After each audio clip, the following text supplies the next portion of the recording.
देखो भारत अफगानिस्तान से क्यों अलग हुआ इसे जानते हो।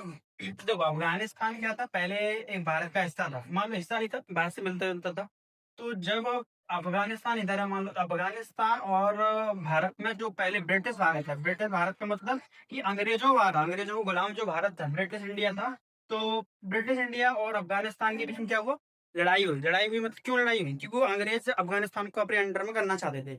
तो वहां के जो राजा था, जिसको बोलते हैं हम रहमान, अब्दुल रहमान, ये वहाँ का खान, ये राजा था। कौन था वहाँ का राजा, शासक था। तो इसके बीच में ब्रिटिश इंडिया के, ब्रिटिश गवर्नमेंट के जो अधिकारी थे, यानी कि जो अंग्रेजों के बीच में कोई लड़ाई हुई था, इधर से देते रही, उधर से देते रही, मारा मुटकू हुई। तो फिर क्या हुआ, अफगान का ये लगभग ये लड़ाई चली 1824 से लेके 1880 तक लड़ाई चली, लगभग इतनी लड़ाई चली, चलती रही। और इसमें क्या हुआ कि ब्रिटिश इंडिया ने जो अफगानिस्तान था उसको हरा दिया और अपने अंडर में कर लिया। लेकिन समस्या ये थी कि जो अफगानिस्तान था वो ब्रिटिश में आ गया, यानी कि भारत में मिल चुका था, और भारत ब्रिटिश जो गवर्नमेंट था उसको गुलाम भी बन चुका था। लेकिन दिक्कत क्या आ रही थी कि यहाँ का जो कल्चर था, यहाँ का कल्चर था, वो कल्चर अलग था, लैंग्वेज थी, वो अंग्रेजों को बिल्कुल समझ में नहीं आ रही थी। यानी कि वहाँ के लोगों का तौर तरीका रहने का बिल्कुल समझ में नहीं आ रहा था। इस कारण से जो ब्रिटिश इंडिया के अधिकारी थे उनको वहाँ पे शासन चलाने में बड़ी परेशानी आ रही थी, क्योंकि वहाँ पर क्या हो रही थी, पर्सियन जो लैंग्वेज है वो बोली जाती थी, पर्सियन। पर्सियन लैंग्वेज बोली जाती थी, कौन सी, पर्सियन जो लैंग्वेज थी वो बोली जाती थी। पर्सियन इंग्लिश अंग्रेजों को बिल्कुल समझ में नहीं आती थी, बिल्कुल भी। तो पर्सियन लैंग्वेज थी, बिल्कुल समझ में नहीं आती थी, इसलिए शासन करना बड़ा मुश्किल हो रहा।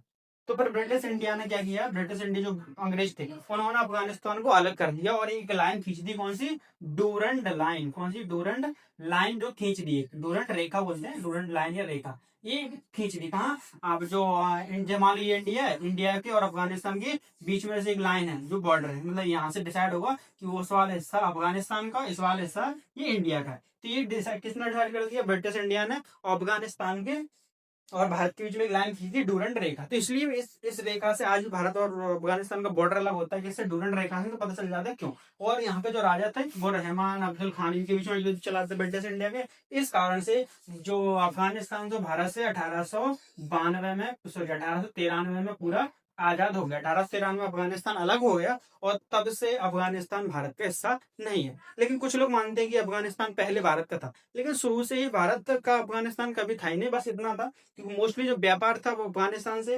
अफगानिस्तान और भारत का ज्यादा होता था। अब जो व्यापार था अफगानिस्तान का और भारत का वो ज्यादा होता था। इस आधार पर उन्होंने कह दिया था कि जो अफगानिस्तान है वो भारत का हिस्सा है, और वहाँ का कल्चर है वो भी थोड़ा मैच करता था, इसलिए बोलते थे। लेकिन वहाँ की जो भाषा थी वो अंग्रेजों को बिल्कुल पल्ले नहीं पड़ती थी। इस कारण से क्या हुआ, ब्रिटिश ने अफगानिस्तान को अलग कर दिया और वहाँ का बिल्कुल अलग ही देश बना दिया। तब से भारत और अफगानिस्तान अलग हो गया।